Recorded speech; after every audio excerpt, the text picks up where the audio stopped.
पुस्तक the psychology of money लेखक Morgan Housel द्वारा लिखी गई एक प्रभावशाली कृति है जो ये समझाने का प्रयास करती है कि पैसे से संबंधित निर्णय सिर्फ तर्क, आंकड़ों या गणितीय मॉडल पर आधारित नहीं होते, बल्कि ये निर्णय लोगों के व्यक्तिगत अनुभवों, भावनाओं, डर, आशाओं और सामाजिक परिवेश से गहराई से जुड़े होते हैं।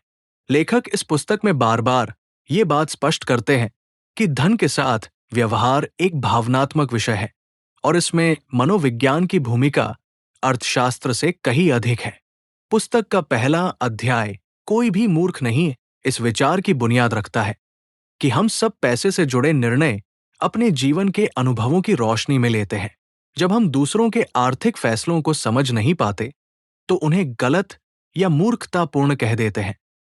लेकिन हकीकत यह है कि हर इंसान अपने व्यक्तिगत संघर्षों, पृष्ठभूमि और अवसरों के आधार पर सोचता है। यही अध्याय हमें इस मानसिकता को समझने की दिशा में पहला कदम बढ़ाने का अवसर देता है। यहाँ अध्याय कोई भी मूर्ख नहीं है। पुस्तक द साइकोलॉजी ऑफ मनी के पहले अध्याय में लेखक मॉर्गन हाउसेल ये स्पष्ट करते हैं कि लोग पैसे के मामलों में जो निर्णय लेते हैं वे अक्सर तर्क या गणना पर नहीं बल्कि उनके जीवन अनुभवों और भावनात्मक दृष्टिकोण पर आधारित होते हैं। वो कहते हैं कि किसी व्यक्ति द्वारा किए गए वित्तीय निर्णय मूर्खतापूर्ण प्रतीत हो सकते हैं, लेकिन वास्तव में वे उस व्यक्ति की परिस्थितियों, परिवेश और पूर्व अनुभवों का परिणाम होते हैं। कोई भी व्यक्ति मूर्ख नहीं होता, बल्कि वह अपने जीवन के अनूठे अनुभवों की बुनियाद पर निर्णय लेता है। धन से जुड़े फैसलों को समझने के लिए हमें यह स्वीकार करना होगा कि हर व्यक्ति की सोच और परिप्रेक्ष्य अलग होते हैं। लेखक एक महत्वपूर्ण बिंदु उठाते हैं। आपका धन के साथ अनुभव दुनिया में घटित घटनाओं का बहुत ही छोटा अंश हो सकता है, लेकिन आपकी सोच और निर्णयों को प्रभावित करने में यह सबसे प्रभावशाली होता है। हमारे जीवन की आर्थिक समझ मुख्यतः हमारे अनुभवों से उपजती है, न कि पढ़े बढ़ाए तथ्यों से। जब कोई व्यक्ति गरीबी में बड़ा होता है तो उसका धन, जोखिम और सफलता को देखने का नजरिया उस व्यक्ति से बिल्कुल अलग होता है जो समृद्धि में पला बढ़ा है।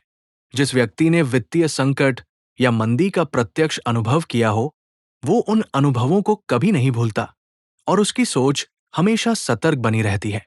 उदाहरण स्वरूप, महामंदी के समय अपना सब कुछ गंवा देने वाले निवेशक और 1990 के तकनीकी युग में अमीर बनने वाले युवा पेशेवर के अनुभवों में जमीन आसमान का अंतर है। लेखक ये भी बताते हैं कि हमारे जीवन की आर्थिक धारणाएं, जैसे कि मुद्रास्फीति, शेयर बाजार का व्यवहार, जोखिम प्रबंधन आदि, हमारे बचपन और युवावस्था में देखे गए आर्थिक परिवेश पर निर्भर करती है। उदाहरण के लिए, जो व्यक्ति उच्च मुद्रास्फीति के समय बड़ा हुआ है, वो बॉन्ड जैसी स्थिर आय वाली संपत्तियों में निवेश को प्राथमिकता देगा, जबकि कम मुद्रास्फीति के वातावरण में पला व्यक्ति शेयरों को अधिक लाभदायक समझेगा। इसी प्रकार, अगर कोई शेयर बाजार की तेजी के दौर में बड़ा हुआ है, तो वो भविष्य में जोखिम लेने को तैयार रहेगा। ये समझ हमारे सामाजिक आर्थिक इतिहास से आती है, न कि किसी फॉर्मूला या चार्ट से। अध्याय में एक और महत्वपूर्ण पहलू पर प्रकाश डाला गया है। वित्तीय निर्णय लेने की प्रक्रिया में हर कोई अपनी व्यक्तिगत कहानी का निर्माण करता है और उसी के अनुरूप कार्य करता है। कभी कभी ये कहानियां तर्कसंगत होती हैं, कभी कभी नहीं। उदाहरण के लिए, अमेरिका में निम्न आय वर्ग के लोग हर साल लॉटरी टिकटों पर भारी रकम खर्च करते हैं, जबकि यही वर्ग आकस्मिक जरूरतों के समय $400 भी इकट्ठा नहीं कर सकता। ये विरोधाभास दिखता है कि क्यों कोई गरीब व्यक्ति एक ऐसी चीज में निवेश करता है जिसकी सफलता की संभावना नगण्य है। परंतु जब हम गहराई से सोचते हैं तो समझ आता है कि लॉटरी टिकट उन लोगों के लिए आशा का एक क्षण है। वो उस सपने को खरीद रहा होता है जो सामान्यतः उसके जीवन में संभव नहीं।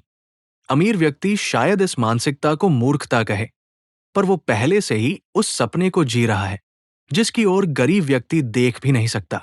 इसी प्रकार लेखक ये भी समझाते हैं कि आर्थिक निर्णय लेने की प्रक्रिया अपेक्षाकृत नहीं है। बचत और निवेश जैसी अवधारणाएं आधुनिक समय की उपज है। उदाहरण के लिए, सेवानिवृत्ति, रिटायरमेंट की योजना बनाना एक नई सोच है। 20वीं सदी के पहले भाग में अधिकांश अमेरिकी लोग अपनी मृत्यु तक काम करते थे। सामाजिक सुरक्षा की योजनाएं भी धीरे धीरे विकसित हुई और पेंशन प्रणाली कुछ गिने चुने लोगों तक सीमित थी।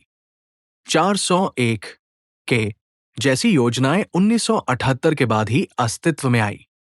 इसी तरह कॉलेज की पढ़ाई और उसके लिए लिया जाने वाला ऋण भी हाल की अवधारणाएं हैं, जिन्हें समझने और अपनाने में लोगों को समय लगा है। इसलिए जब हम पाते हैं कि बहुत से लोग रिटायरमेंट के लिए बचत नहीं कर पा रहे हैं, तो इसका कारण उनकी मूर्खता नहीं, बल्कि इस प्रणाली की नवीनता है। अध्याय ये इंगित करता है कि आधुनिक वित्तीय प्रणाली में हमें अभी बहुत कुछ सीखना है और हम सभी इस प्रक्रिया में नौसिख ही हैं। सिर्फ 20 से 50 वर्षों के अनुभव में हम एक ऐसी प्रणाली को पूरी तरह से नहीं समझ सकते जो भावनाओं और मनोविज्ञान से इतनी गहराई से जुड़ी हो। यही वजह है कि लोग अक्सर ऐसे फैसले लेते हैं जो आंकड़ों के हिसाब से गलत है, लेकिन उनके व्यक्तिगत दृष्टिकोण और कहानी के अनुसार सही लगते हैं। लेखक ये भी बताते हैं कि हम अपने द्वारा लिए गए निर्णयों को तर्कसंगत ठहराने के लिए एक कहानी गढ़ते हैं। यही कहानी हमें बताती है कि हम जो कर रहे हैं वो क्यों कर रहे हैं। ये कहानी हमारे पूर्व अनुभवों, सोच, शिक्षा और परिस्थिति पर आधारित होती है। कोई व्यक्ति अगर खराब मार्केट के दौर में बड़ा हुआ है तो उसे शेयरों में निवेश करना डरावना लग सकता है, जबकि किसी और के लिए ये अवसर हो सकता है। इसी तरह किसी के लिए सुरक्षित नौकरी सबसे बड़ी उपलब्धि हो सकती है, तो किसी और के लिए व्यवसाय में जोखिम लेना प्रेरणादायक हो सकता है। अध्याय का अंतिम भाग इस बात पर बल देता है कि हमें दूसरों के निर्णयों पर तुरंत टिप्पणी नहीं करनी चाहिए। हो सकता है जो हमें मूर्खता लगे वो किसी के लिए जीवन का सबसे उपयुक्त निर्णय हो। हम सब इस खेल में नए हैं, हमारे अनुभव सीमित हैं और हमारी सोच हमारे जीवन की कहानियों से बनती है।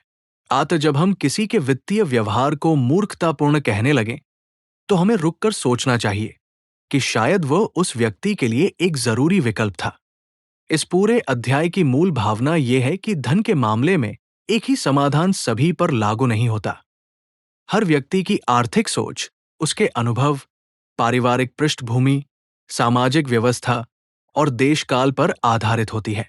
इसी वजह से कोई एक सलाह या नियम सबके लिए उपयुक्त नहीं हो सकता। हमें यह समझने की जरूरत है कि हर किसी का एक व्यक्तिगत मनी मॉडल होता है और उसे उसके परिप्रेक्ष्य से देखना ही सच्चा आर्थिक समझ है। अगर आपको इस अध्याय का सारांश पसंद आया हो और आप अगले अध्याय का सारांश को भी सुनना या पढ़ना चाहते हैं, तो कृपया हमारे चैनल को लाइक, कमेंट और सब्सक्राइब जरूर करें। आपकी ये छोटी सी पहल हमें ऐसे और भी उपयोगी और प्रेरणादायक कंटेंट लाने के लिए प्रोत्साहित करती है।